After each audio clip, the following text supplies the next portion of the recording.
Today on the show, I have the pleasure of chatting with Stephen Keighery. Now, Stephen is also another Australian expat, entrepreneur and real estate investor, and he founded a company in Australia called Australian Home Improvement, and it IPO'd on the Australian Stock Exchange for over $300 million. Now, with those proceeds, he moved his family to New Orleans and founded Home Buyer Louisiana. His business acquires distressed properties directly from homeowners. He flips them, he rents them, he wholesales them, and he's built a rental portfolio spanning 3 different states, both here in the US and back home in Australia. And he's looking to keep expanding his portfolio as he grows his business here. But without it, I'm really excited and pumped to get him on the show today to share his incredible story with us. But without further ado, let's get him out here.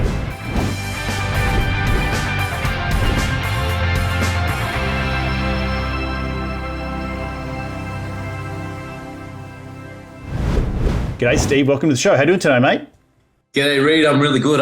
Really happy to be on the show with my fellow Aussie friends. I did read your book when I came to America. So, I'm really happy to be on your podcast. Mate, shameless plug there, but awesome stuff. But I want to get into the story. We had a bit of a chat in the green room. But before we do, can you rewind the clock and tell me how you made your first ever dollar as a kid?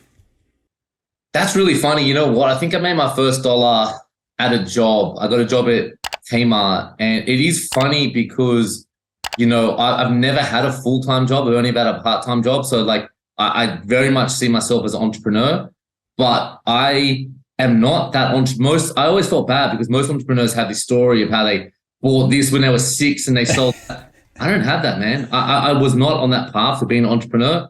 But I heard Robert Kiyosaki speak in 2000 when I was at university, and he changed me. So I didn't have the entrepreneurial blood. I was an employee and I had a part-time job, and it took a mind shift and learning to become an entrepreneur. You're at university. What were you studying before you stumbled across the old purple book, purple man, so to speak? So I was at Macquarie University in Sydney studying marketing and economics. Mm-hmm. I thought I wanted to get a job in business. I didn't really know what that meant. I probably saw myself, working in marketing for Coca-Cola or Unilever. And I didn't even get the book right. My friend, his girlfriend worked for the promotion company that promoted Robert's talks. Mm-hmm. And he just said, come to this talk, and I wasn't into that stuff. He just convinced me. It wasn't something I would normally do. I just went. And honestly, that seminar just bang, changed. He opened my mind. And then I read all the purple books, all the cassettes. I think, I went down that path, but it was that one very serendipitous meeting in 2000 that set everything off. And I'm going to stuff this up. I don't forget when the book was actually released. I think it was the late 90s or was it around the early 2000s when it was like released? 96. Yeah, it was like 96. Mm-hmm. So he was pretty new in it, and the book was still international. I think he'd been on Oprah, so it was a big thing, but he was still pretty new on the circuit, and he had cassette tape, so you had the book an actual cassette tape, which he would give out. And I listened to because my friend, his girlfriend worked for the event. They had all these actual expensive cassette tapes, which I listened to and consumed. So I really got to inject a lot of it, into my brain. Yeah, no, it's such a funny, because the same story with me when I finished backpacking in 2009 and 10 back in Australia, and I was just racking my brain up against the wall. I don't want to be an engineer in a company that feels like I'm a small cog in a big piece, big machine. And it was just, serendipitously, as you said, stumbling upon the book Rich Dad Poor Dad. And to be honest, like you, I didn't really know what the word entrepreneur meant, right? It's just a sexy word for a small business, right? So, yeah. But tell me, I mentioned the introduction, IPO'd. How did that come about? So uni, Robert, starting at some home improvement company. Where did all that come in? Marketing, the economy. It doesn't sort of have a string between it all, right? So it's all serendipitous things that happen. But it was Robert. So Robert, that was 2000. I didn't graduate to 2002, so it gave me a lot of time to think and read. And I was studying marketing. I also realized though, started to become more entrepreneurial, that the marketing I was learning wasn't really relevant for smaller businesses. I felt this disconnect, that it was marketing for Coca-Cola, but what would work for smaller businesses? And so I started to read a lot of books outside of university on direct response marketing. So that sort of led me on that path. And when I graduated, I actually started a marketing consultancy. So I would go directly to small businesses, landscapers, carpenters, painters, hairdressers, all different little businesses and I would help them grow their business. I'd do a tactical marketing plan. And then I met someone doing something similar. We merged our businesses and we focused on one industry, the alternative health industries, like natural therapies. We thought it was an untapped market. People were like, they were a cottage industry. They loved what they did, but they didn't have much marketing ability. So it was really easy to help them out, which then led me to a site, because we wrote a book for natural therapists on marketing. Wow. That's very niche. It's very niche. And like we saw growth. It was niche and it was growth as well. So, and then it led us to, there's a website called Natural Therapy Pages, and it had like 400 therapists on it. It was all about natural therapies. And so we reached out to the owner to sell our book, and we started speaking and talking, and, he wanted to buy thousands of them, but like it was, and we ended up just doing a deal, and gave him a free report and would sell our book to his therapist. And we just started working together. And when I went into his business, he had another business partner that was sort of like next to him typing, and I was speaking to him, and his other partner was in the garage. He was like typing on the other side, and he's like, "Do you do anything besides natural therapies?" And I'm like, "Well, we're actually doing these things with tradies." I can say tradies to you because you're Aussie, but a contract to the American people listening. Because I was also helping contractors. We had this deal where a hardware store hired us to train their plumbers and carpenters. If they sell more, they'll buy more stuff of us. So when I did that, the guy turned around and went, "I'm writing a business plan for home improvement pages." So it was, again, really serendipitous, sort of in the same space. And we ended up working together for about a year. And then we just merged our companies. We worked together so well. We had different skill sets. Mine was sales and marketing. One of my other partners, he was like tech.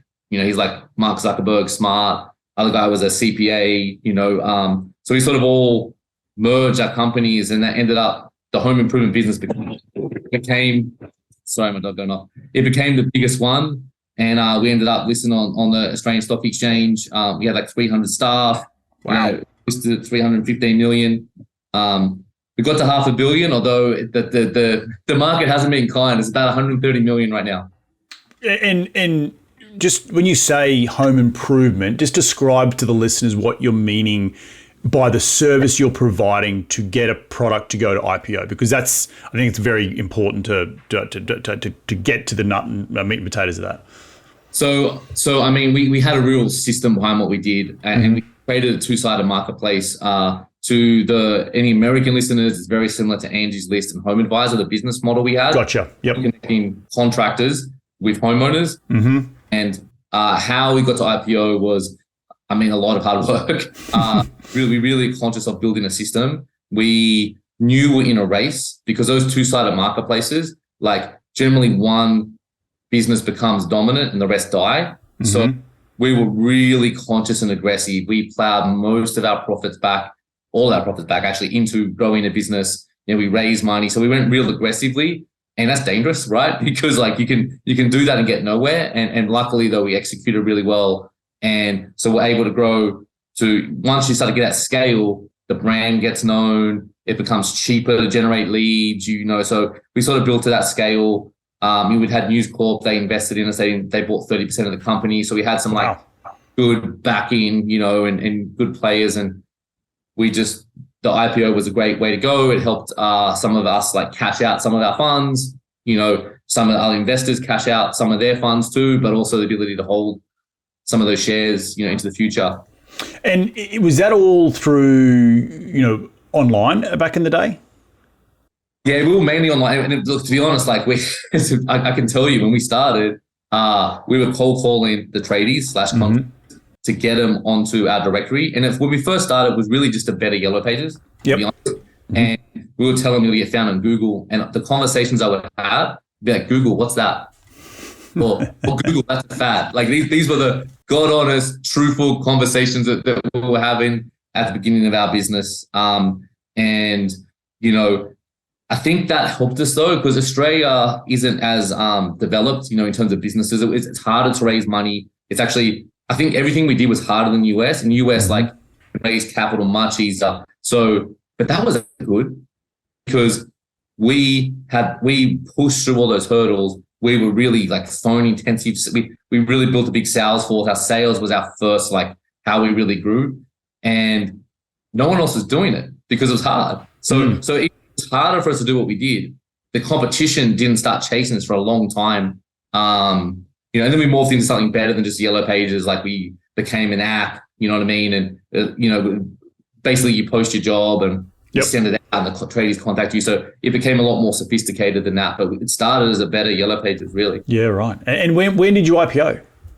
Australian Stock Exchange. No, when? Like what? When? So it was, it's like a year and a half ago. Okay. So only recently. Yeah, only recently, yeah. Yeah, great. Awesome stuff, mate. And then so talk to me about the move to America, because, in the green room we spoke about you're in Louisiana. What took you there, mate?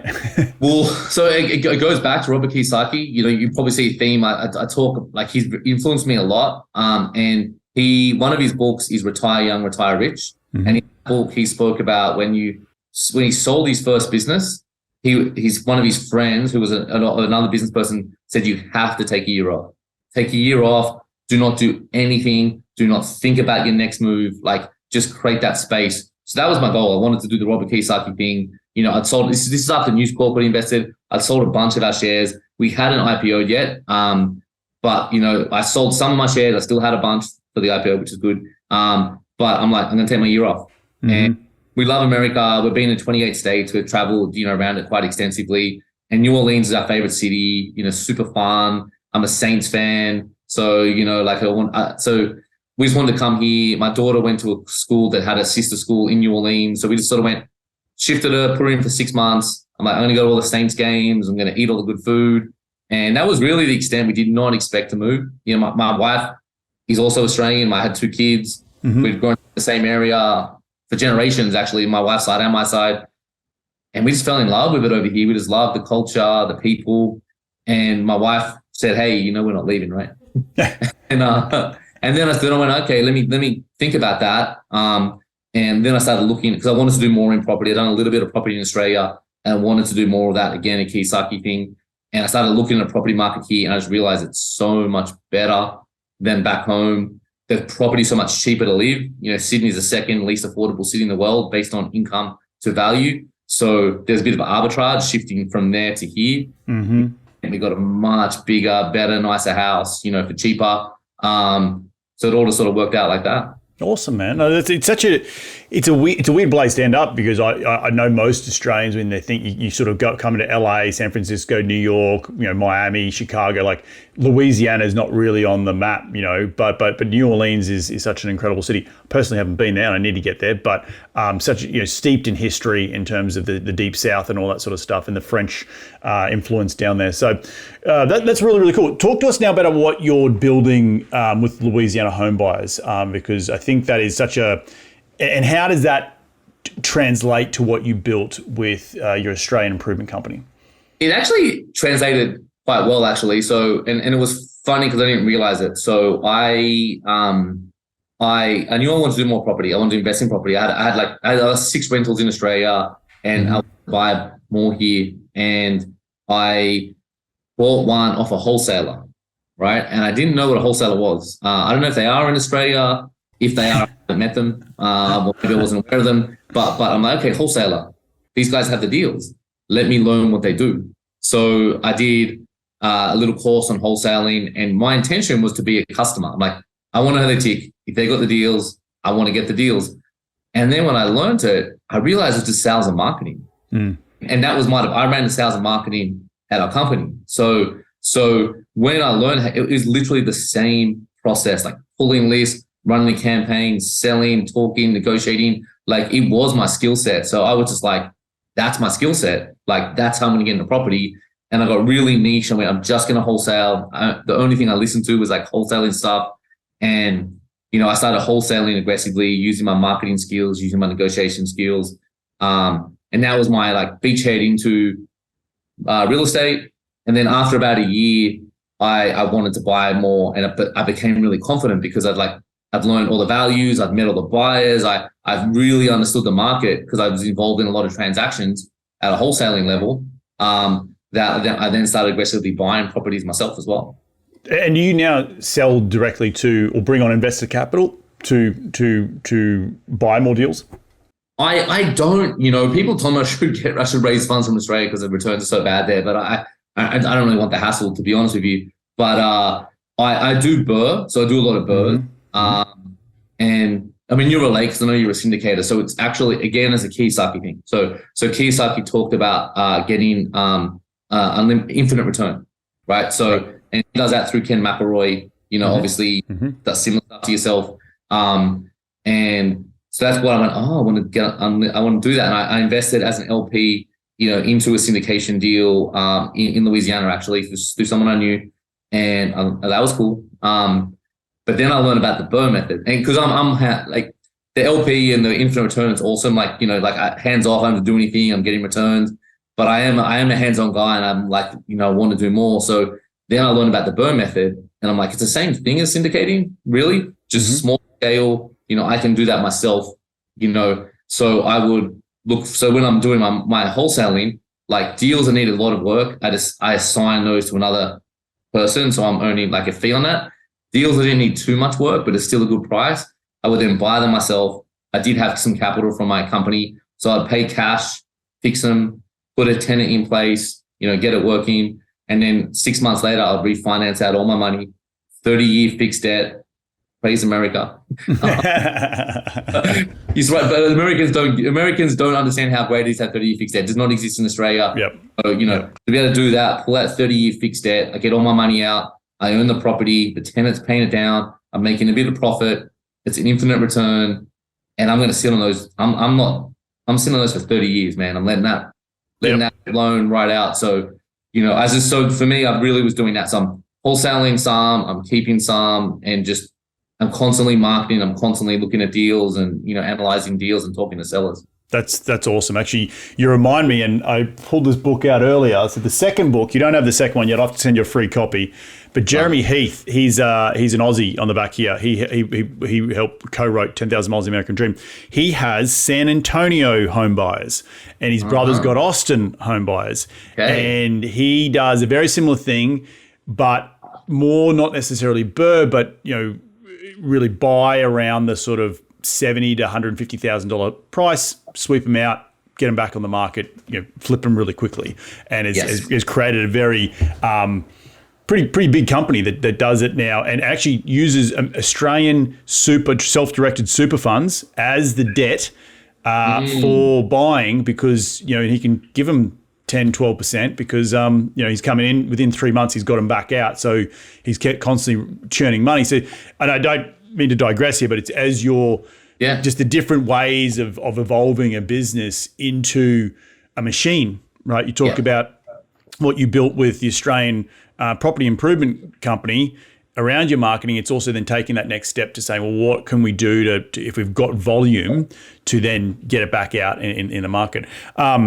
My next question to you is, you've been here for 4.5 years. How's the last 12 months been going for you? Because I know it's been a big, rocky road for all of us, even in the commercial space. Interest rates have shot up. Have you seen like people just pull back in terms of buying and wholesaling, all that sort of stuff? To a level, probably not as much as like, New Orleans is mainly where I am, and it wasn't as frothy as some of those other markets. So not as much, but definitely a little bit. I personally did pull back a bit, because the interest rate started going up. To me, like an up or down market, I actually don't mind. And a bad market's actually pretty good for me because I'm buying distressed. But it was hard because it was obvious the market was turning, but you didn't know it was turning too. So it was more uncertain. So I did a lot less BRRRRs last year. I did like 3 BRRRRs last year. The year before I did 15. So, like that was sort of where I was at. I was still wholesaling though. I did start to adjust my numbers down towards the end of the year, because we normally, as a wholesaler, I'm normally moving my deals in New Orleans at 70% of the after repair value minus the repairs. Like that's how I'm pricing them, because that's where the rehabbers want to buy them. And I moved that to 65% towards the end of last year, because just they weren't moving so much at the 70% as the prices went down. So once I made that adjustment, the deals kept moving. So I'm still wholesaling. I'm watching the market. It's not too bad here, but again, we haven't had the huge growth. So You don't have the ups and downs. High growth means low lows. Yeah, it's more slow and steady wins the race in those types of markets.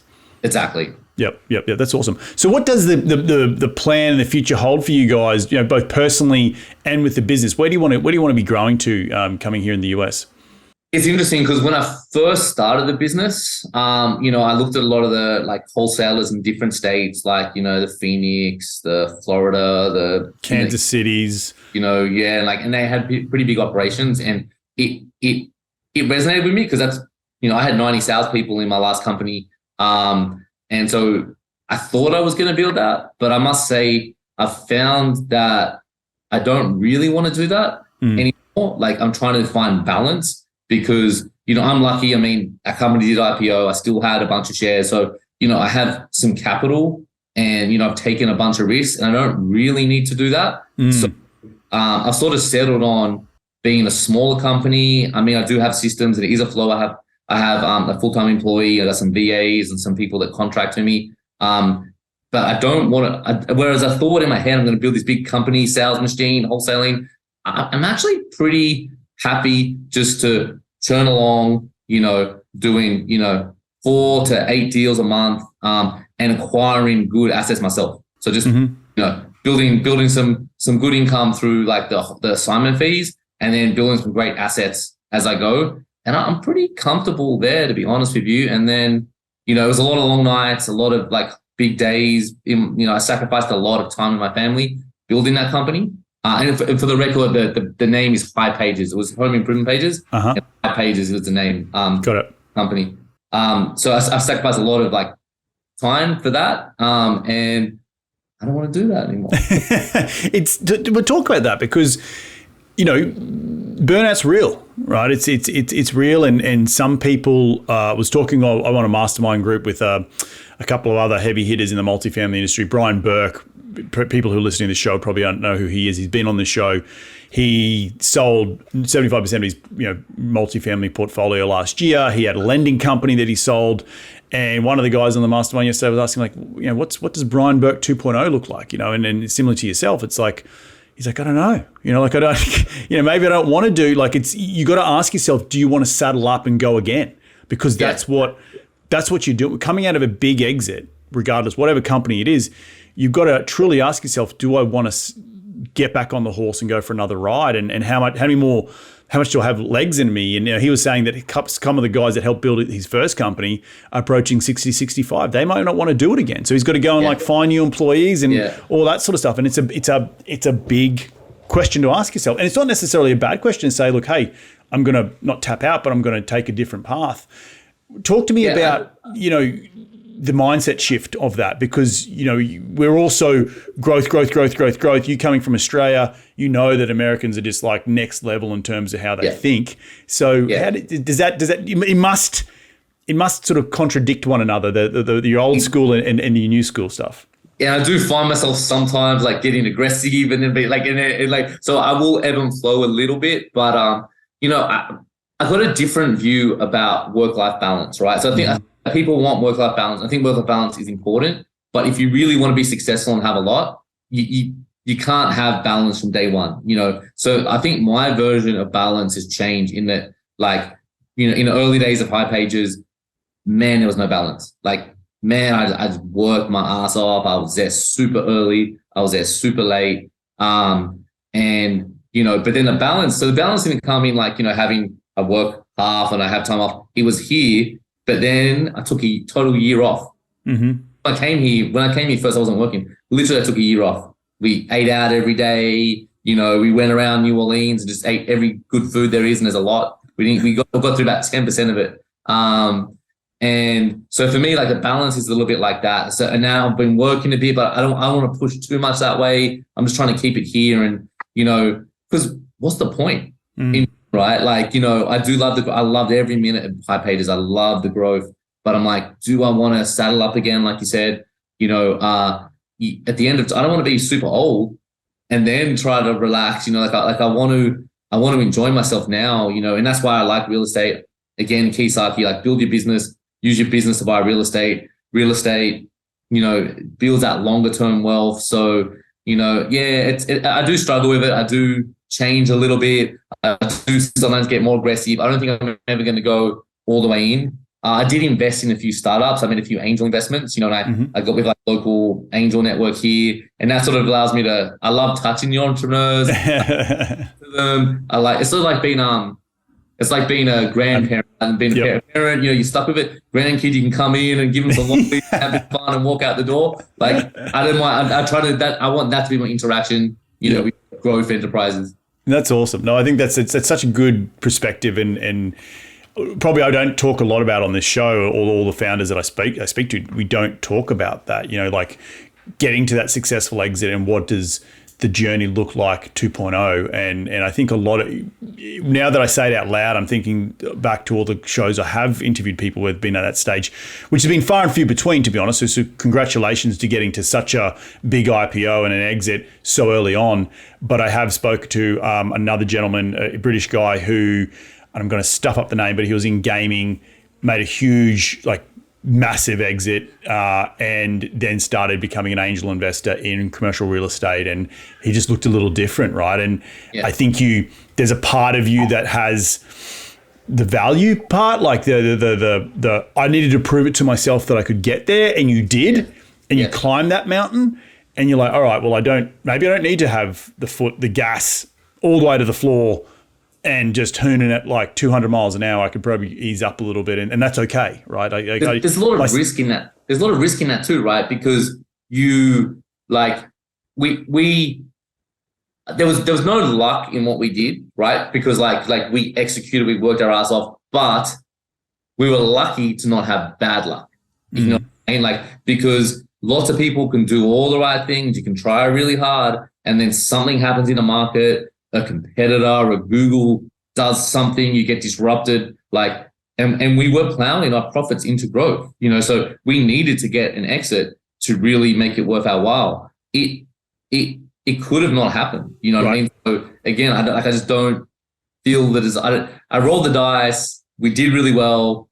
Do I want to roll again? Do I want, I just don't need to. Yeah, no, and I think, as you're saying, you're still getting your hit from being the angel investor, being the grandfather investor, coming in, give the kids some lollies and piss off, so it's that's awesome stuff, man.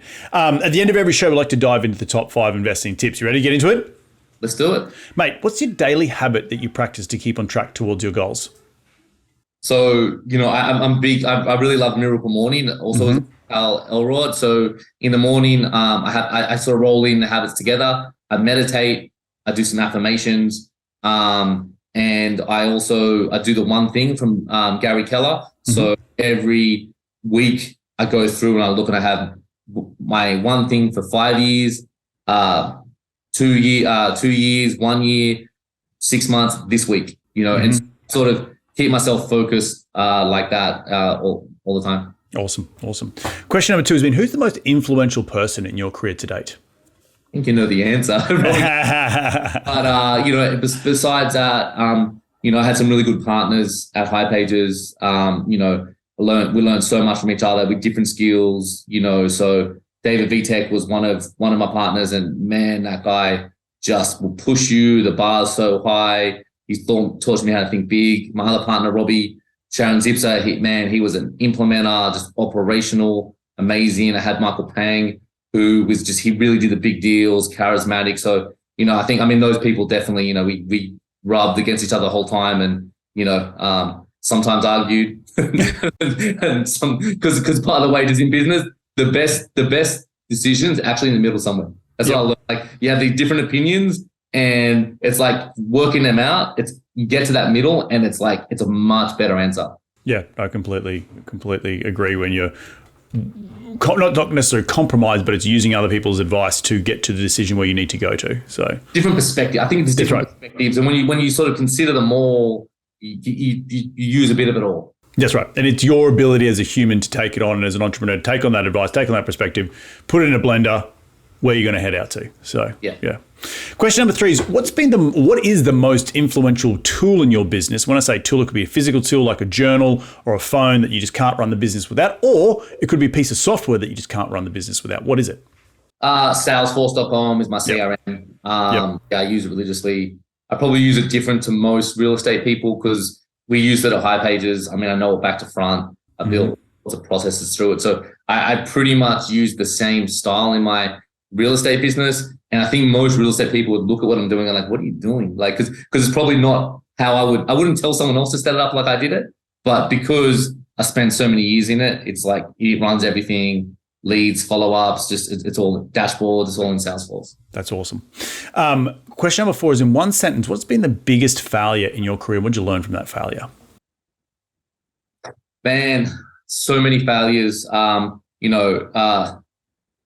all lessons. I mean, one's not coming up. I mean, I've done a lot of failures. We've launched new products, that haven't worked. I think nothing is huge as a one failure, and there's probably a reason for that. Like, because we come from a tech world, like I learned about MVP, minimal viable product. So the way the tech people think is, if you have it, I learned this like ages ago. It's basically, you can have 10 ideas that you think are amazing, right?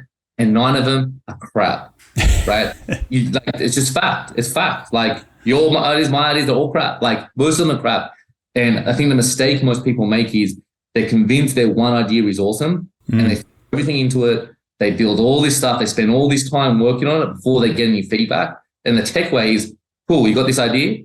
What is the simplest, easiest way to test it? Like, just don't build all the bells and whistles. Don't build the process. Like, let's test the concept, because it's probably not going to work. And if it doesn't work, you learn something and you go on to the next one and the next one. And then the thing, when it works a little bit, you're like, okay, now I'm going to build that process, I'm going to build that stuff. So I've had lots of mistakes, but, nothing so huge that it's hurt me, and sticks out in my head as the one mistake. Yep. Yeah. Probably giving you a few grey hairs, I could imagine, along the way. Absolutely. Mate, last question was, where can people reach you to continue the conversation that'll be in your sphere? Where do they go? You can check out my website, homebuyerlouisiana.com. You'll find me there as a contact form. LinkedIn, I'm pretty good on LinkedIn. Stephen Keighery.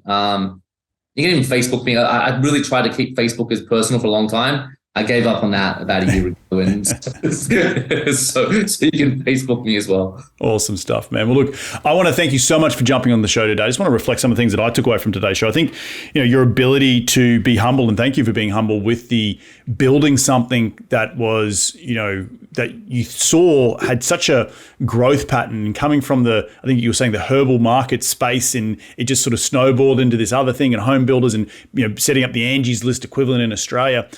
Kudos to sort of being curious enough about just following the yellow brick road until it led to something. But then coming full circle, you've had the successes through hard work, but now realizing, do I need to go again? Do I need to saddle up and go again? Can I take a few chips off the table and have a business that I'm still having a bit of fun with, and still scratching my itch, but I don't have to be as high risk? And I think that's such a powerful lesson. Not everyone who listens to this show is at that stage yet, but it's good to hear someone who has got to the other side, and then what's their perspective look like today compared to maybe 10, 15 years ago when they started that grind. I think that is a great perspective to share with the listeners today, and definitely something I took away from today's show. Did I leave anything out there? I think that's pretty good. And awesome. I again want to thank you. Like I said, I read your book when I was over here. It definitely helped me with the lingo and the differences, in America. So I appreciate you too. Mate, absolute pleasure to have you on the show. Enjoy the rest of your week. Enjoy Louisiana. We'll catch up very, very soon. Awesome. Thanks, Reed. Well, there you have another cracking episode jam-packed with some incredible advice from Steve. If you do want to check him out, head over to homebuyerlouisiana.com. Check him out also on LinkedIn. He's a wealth of knowledge if you're in that state and you want to learn a little bit more about the BRRRR method or what he's got going on with his wholesaling business, but also just like understanding how he ticks as a bloke and how he's moved halfway across the world with his family after exiting a massive company, and his different perspectives that he has on life moving forward. If you do like this show, the easiest way to give back is to give it a 5-star review on iTunes, and we're going to do this all again next week. So remember, be bold, be brave, and go give life a crack.